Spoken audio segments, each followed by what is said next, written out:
Have a look at this extreme radio frequency interference in my radio.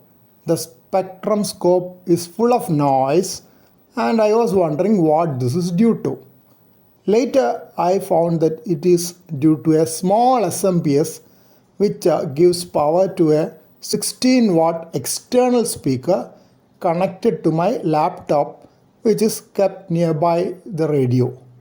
In fact, part of the external monitor of the radio is also taking power from another SMPS connected to the same extension cord.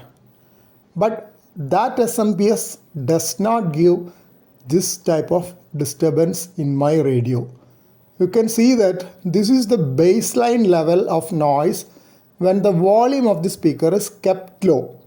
Two dense bands on either side of the spectrum scope when the volume on the speaker is kept nearly zero using the volume control.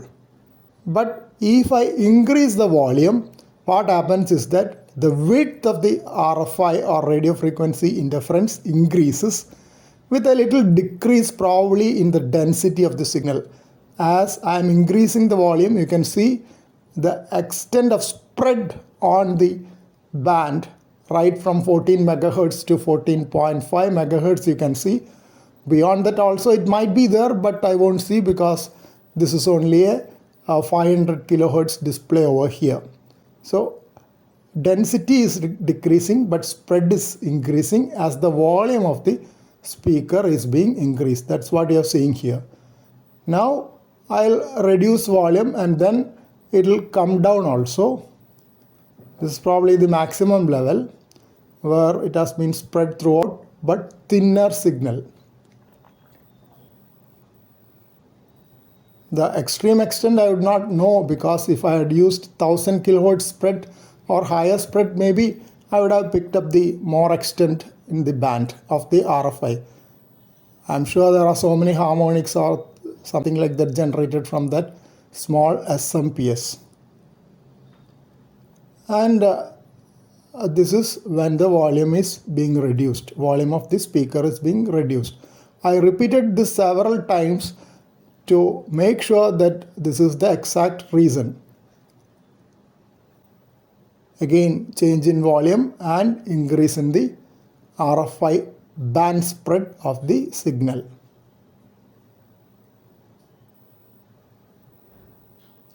Now the full band is covered, or rather 500 kilohertz, which is more than the usual 20 meter amateur radio band which I have.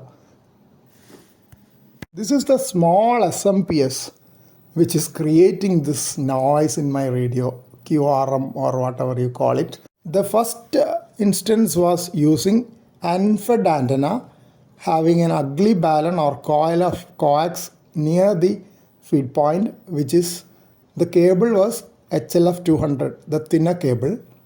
And now this particular one is RG213, thicker cable, which is a dipole connected to a dipole, 40-10 meter dipole, and a 1:1 current balun at the feed point.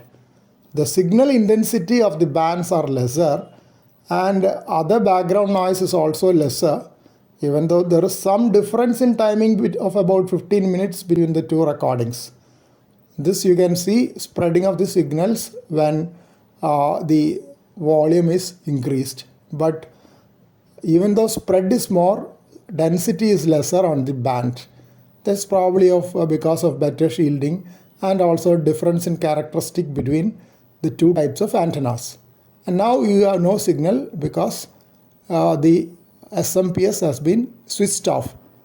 And when it is being switched on, you can see the interference coming back again. The spread is different when it is being switched on. There is some shift in the frequency which becomes stabilized once the SMPS is on for some time, and it will change when the volume of the speaker is increased. Here it is switched off again to show that it is exactly the source of RF interference on my radio. Here it is being switched on again. You can see a tail-like manifestation when it is being switched on. So there is difference in frequency output when it is being switched on and when it is switched off.